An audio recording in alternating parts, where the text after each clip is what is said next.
Hello everyone, Ngiyanlochisa Noke and welcome to my channel. The trial of the late South African goalkeeper Senzo Meyiwa has been hit by yet another tragedy. Advocate Thulani Mngomezulu, one of the defense lawyers in the case, has sadly passed away. His family confirmed the news in a brief statement released yesterday, the 10th of December. Advocate Mngomezulu joined the case in 2023, assisting attorney Sipho Ramusipili as defense counsel for accused number 1 and 2, Muzika Ukhulelwa Sibiya and Bongani Ntanzi, who allegedly confessed to Meyiwa's murder. The two had taken over from Advocate Dan Tefo and TT Thobane. In April of this year, Advocate Mngomezulu revealed that two suspicious individuals had visited his home, seemingly with malicious intent. Thankfully, his dogs barking deterred them from entering the home. At the time, the presiding judge, Justice Mokgwatleng, stated that Mngomezulu, as an officer of the court, deserved police protection. It must have been a relief that those individuals were unable to harm him. Unfortunately, Advocate Mngomezulu's health began to decline in months that followed. In October, the prosecutor in the Meyiwa case, Advocate George Baloyi, reported that Mngomezulu was unwell. He had been absent from court since 8 November due to illness and spent several weeks following the proceedings from home. Sadly, Advocate Mngomezulu passed away in hospital yesterday. This is really sad. Unfortunately, this is what happens when cases drag on for too long. Tragic losses, including the deaths of key witnesses and representatives, occur. Senzo Meyiwa was murdered over 10 years ago, yet the lead investigator, Brigadier Bongani Gininda, continues to refer to an ongoing investigation. With key individuals passing away, I sincerely hope this case is resolved in the coming year before any further losses occur. Natural death is an inevitable part of life and it cannot be prevented, but we have to acknowledge that a high-profile case like this one places the lives of key witnesses and representatives at risk.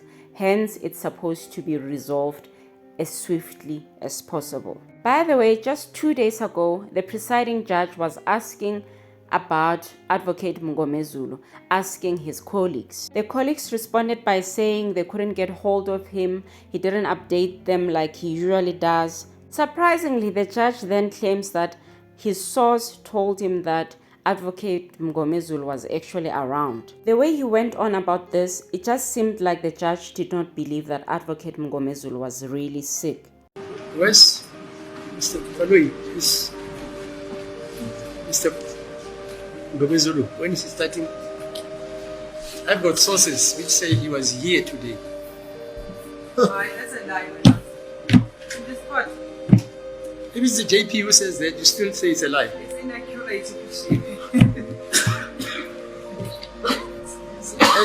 Ashley, just stand up. Just take the oath there.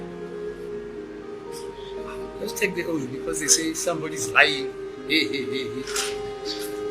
You know, when did you see this gentleman?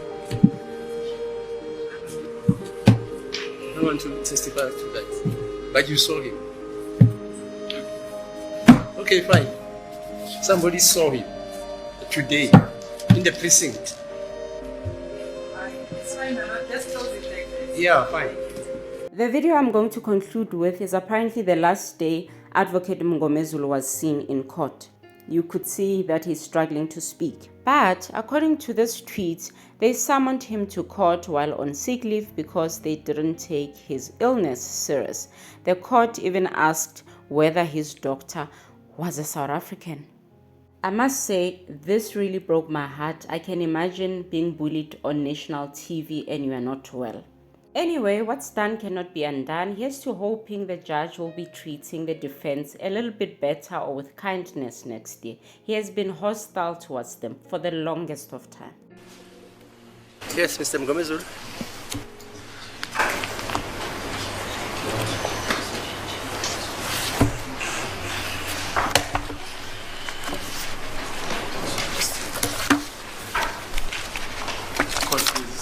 Yes. My Lord, as we have discussed that and I've indicated that I'm getting much better, but I'm not in a position to cross-examine the witness, and I've made a request that my cross-examination should be suspended until after the cross-examination of Advocate Mshololo. I will then proceed after Advocate Mshololo, and the parties have agreed, and Advocate Ngumalo has agreed to stand in for me, and that has been communicated with my client, the CB accused number 1, on the basis that the condition in court will actually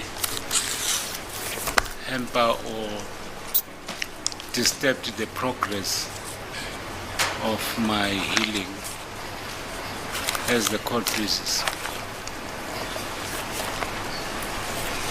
Yeah, can you interpret for